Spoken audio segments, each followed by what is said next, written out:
ಹರೇ ಕೃಷ್ಣ ಸ್ನೇಹಿತರೆ, ಹೊಸದಾಗಿ ಪ್ರಾರಂಭ ಮಾಡಿರುವ ನನ್ನ ನಮಃ ನಳಪಾಕ ಯೂಟ್ಯೂಬ್ ಚಾನಲ್ಗೆ ಸುಸ್ವಾಗತ ಕೋರುತ್ತಿರುವುದು ಉತ್ತರ ಕರ್ನಾಟಕದವಳಾದ ಸ್ನೇಹ. ನಿಮ್ಮೆಲ್ಲರ ಪ್ರೀತಿ ಆಶೀರ್ವಾದದೊಂದಿಗೆ ಇವತ್ತಿನ ವಿಡಿಯೋ ಸ್ಟಾರ್ಟ್ ಮಾಡೋಣ. ಇವತ್ತಿನ ರೆಸಿಪಿ ಉತ್ತರ ಕರ್ನಾಟಕದ ಸ್ಪೆಷಲ್ ಆಗಿರುವಂತಹ ಶೇಂಗಾ ಹೋಳಿಗೆ ಮಾಡುವುದು ಹೇಗಂತ ನೋಡೋಣ ಬನ್ನಿ. ನಾನಿಲ್ಲಿ ಅರ್ಧ kg ಆಗುವಷ್ಟು ಶೇಂಗಾವನ್ನು ರೋಸ್ಟ್ ಮಾಡ್ತಾಯಿದ್ದೀನಿ. ಲೋ ಫ್ಲೇಮಲ್ಲಿ ಇಟ್ಕೊಂಡು ರೋಸ್ಟ್ ಮಾಡಬೇಕು. ಹಾಗೆ ನಾನು ಅರ್ಧ ಬಟ್ಟಲಷ್ಟು ಎಳ್ಳು ಕೂಡ ರೋಸ್ಟ್ ಮಾಡಿ ತೆಗೆದಿಟ್ಕೊಂಡಿದ್ದೇನೆ. ಆಮೇಲೆ 2 ಬೌಲ್ ಗೋಧಿ ಹಿಟ್ಟು, ಅರ್ಧ ಬಟ್ಟಲು ಮೈದಾ, 2 ಚಿಟಿಕೆಯಷ್ಟು ಉಪ್ಪನ್ನು ಹಾಕಿ ಕಲಿಸಬೇಕು. ಕೊನೆಯದಾಗಿ 4-5 ಟೇಬಲ್ ಸ್ಪೂನಷ್ಟು ಎಣ್ಣೆಯನ್ನು ಹಾಕಿ 2 ಗಂಟೆಗಳ ಕಾಲ ನೆನೆಸಿಡಬೇಕು. ಮತ್ತು ಒಂದು ಮಿಕ್ಸಿ ಜಾರಲ್ಲಿ 2.5 ಬೌಲ್ ಬೆಲ್ಲವನ್ನು ಹಾಕಿ ಮತ್ತು ಎಳ್ಳನ್ನು ಹಾಕಿ ಮತ್ತು ಅದೇ ಜಾರಲ್ಲಿ ಹುರಿದ ಶೇಂಗಾವನ್ನು ಹಾಕಿ ರುಬ್ಬಿಕೊಳ್ಳಬೇಕು. ಈ ಎರಡೂ ಮಿಶ್ರಣವನ್ನು ನೀಟಾಗಿ ಕಲಿಸಿಕೊಳ್ಳಬೇಕು. ನಂತರ ಸ್ವಲ್ಪ ಸ್ವಲ್ಪ ನೀರನ್ನು ಹಾಕಿ ಹೂರಣವನ್ನು ರೆಡಿ ಮಾಡಿಕೊಳ್ಳಬೇಕು. ನಂತರ 2 ಗಂಟೆಗಳ ಕಾಲ ನೆನೆಸಿಟ್ಟ ಗೋಧಿ ಹಿಟ್ಟನ್ನು ಸಣ್ಣ ಸಣ್ಣ ಉಂಡೆಗಳಾಗಿ ಮಾಡಿ ಸಣ್ಣ ಪೂರಿ ಸೈಜಿಗೆ ಲಟ್ಟಿಸಿಕೊಳ್ಳಬೇಕು. ನಂತರ ಅದರಲ್ಲಿ ಆ ಹೂರಣದ ಉಂಡೆಯನ್ನು ಅದರಲ್ಲಿ ಇಟ್ಟು 2 ಕೈಯಿಂದ ನೀಟಾಗಿ ಅದನ್ನು ಕವರ್ ಮಾಡಿಕೊಳ್ಳಬೇಕು. ನೋಡಿ, ಈಗ ನಾನು ಹೆಂಗೆ ಅಡ್ಜಸ್ಟ್ ಮಾಡ್ಕೊತಾ ಇದ್ದೀನಿ. ಅದು ಮೇಲೆ ಬಂದಂತಹ ಎಕ್ಸ್ಟ್ರಾ ಹಿಟ್ಟೇನಿರುತ್ತಲ್ಲ ಅದನ್ನು ತೆಗೆದುಬಿಡಬೇಕು.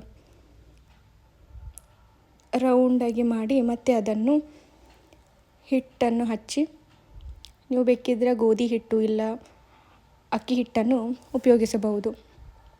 ಸಣ್ಣದಾಗಿ ಲಟ್ಟಿಸಬೇಕು. ನಿಮಗೆ ಯಾವ ಸೈಜ್ ಬೇಕು ಆ ಸೈಜ್ ನಾವು ಲಟ್ಟಿಸಬೇಕು. ನಾನು ಸ್ವಲ್ಪ ಇಲ್ಲಿ ದೊಡ್ಡದಾಗಿ ಲಟ್ಟಿಸ್ತಿದ್ದೀನಿ. ಸ್ವಲ್ಪ ಸ್ವಲ್ಪ ಹಿಟ್ಟು ಹಚ್ಕೊಂಡು ಹಾಗೆ ಲಟ್ಟಿಸಬೇಕು.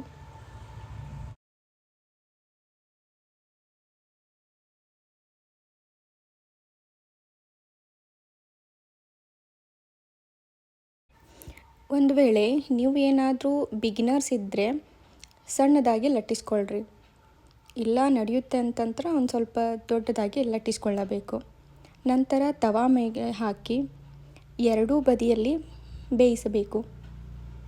ಇದಕ್ಕೆ ಯಾವುದೇ ಥರ ಎಣ್ಣೆ ಆಗಲಿ, ಬೆಣ್ಣೆ ಆಗಲಿ, ತುಪ್ಪ ಆಗಲಿ ಯಾವುದೇ ಥರ ಅಪ್ಲೈ ಮಾಡೋದಿಲ್ಲ. ನೋಡಿ, ಲೋ ಫ್ಲೇಮಲ್ಲೇ ಇಡ್ಬೋದು. ಯಾಕೆಂದರೆ ಇದಕ್ಕೆ ಹೈ ಫ್ಲೇಮ್ ಇಟ್ಟರೆ ಸೀದೋಗ್ಬಿಡುತ್ತೆ. ಸೊ ಅದಕ್ಕೆ ನಾವಿಲ್ಲಿ ಲೋ ಫ್ಲೇಮಲ್ಲೇ ಬೇಯಿಸ್ತಾ ಇರೋದು. ನೋಡೋದು 2 ಬದಿಯಲ್ಲಿ ನೀಟಾಗಿ ಬೇಯಿಸಬೇಕು. ಇಲ್ಲಿ ನೋಡಿ, ಇನ್ನೊಂದು ಸಲ ಹೋಳಿಗೆ ಮಾಡೋದನ್ನು ನೋಡ್ಕೊಳ್ಳೋಣ ಬನ್ನಿ.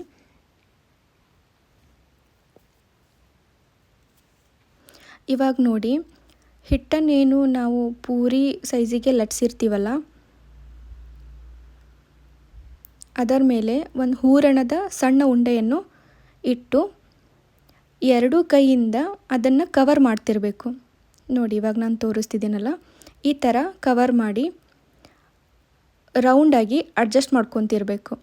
ನೋಡಿ, ಈ ಥರ ಅದು ಎಕ್ಸ್ಟ್ರಾ ಏನು ಹಿಟ್ಟಿರುತ್ತಲ್ಲ ಅದನ್ನು ತೆಗೆದುಬಿಟ್ಟು ಗೋಧಿ ಹಿಟ್ಟು ಇಲ್ಲ ಅಕ್ಕಿ ಹಿಟ್ಟು ಹಚ್ಚಬೇಕು. ನಾನಿಲ್ಲಿ ಗೋಧಿ ಹಿಟ್ಟು ತೊಗೊಂಡಿದ್ದೀನಿ. ನಂತರ ಮೀಡಿಯಮ್ ಗಾತ್ರಕ್ಕೆ ನಾನು ಲಟ್ಟಿಸ್ತಿದ್ದೀನಿ. ನೀವು ಬಿಗಿನರ್ ಆಗಿದ್ದರೆ ಸಣ್ಣದಾಗಿ ಲಟ್ಟಿಸ್ಕೋಬೇಕು. ಸ್ವಲ್ಪ ಸ್ವಲ್ಪ ಹಿಟ್ಟನ್ನು ಹಚ್ಚುತ್ತಾ ಕೈಯಿಂದ ಅದನ್ನು ರೌಂಡಾಗಿ ತಿರುಗಿಸ್ತಿರಬೇಕು. ನಂತರ ಅದನ್ನು ತವಾ ಮೇಲೆ ಹಾಕಿ 2 ಬದಿಯಲ್ಲಿ ನೀಟಾಗಿ ಬೇಯಿಸಿಕೊಳ್ಳಬೇಕು. ಬೇಯಿಸಿದ ಹೋಳಿಗೆಯನ್ನು ತುಪ್ಪದ ಜೊತೆ ತಿಂದರೆ ಇನ್ನೂ ಮಜವಾಗಿರುತ್ತದೆ. ನೋಡಿದ್ರಲ್ಲ ಸ್ನೇಹಿತರೆ, ಉತ್ತರ ಕರ್ನಾಟಕದ ಸ್ಪೆಷಲ್ ಶೇಂಗಾ ಹೋಳಿಗೆ ಮಾಡುವ ವಿಧಾನ. ಸ್ನೇಹಿತರೆ, ಇವತ್ತಿನ ಈ ವಿಡಿಯೋ ಇಷ್ಟವಾದಲ್ಲಿ ನಿಮ್ಮ ಅನಿಸಿಕೆ ಅಭಿಪ್ರಾಯಗಳನ್ನು ಹಂಚಿಕೊಳ್ಳಿ ಮತ್ತು ನಿಮಗೆ ಸಂಬಂಧಪಟ್ಟ ಸ್ನೇಹಿತರು ಬಂಧುಗಳಿಗೆ ಈ ವಿಡಿಯೋವನ್ನು ಶೇರ್ ಮಾಡಿ. ಮುಂದಿನ ವಿಡಿಯೋದಲ್ಲಿ ಇನ್ನೊಂದು ರೆಸಿಪಿಯೊಂದಿಗೆ ಮತ್ತೆ ಭೇಟಿಯಾಗೋಣ. ನಮಸ್ತೆ ವೀಕ್ಷಕರೇ.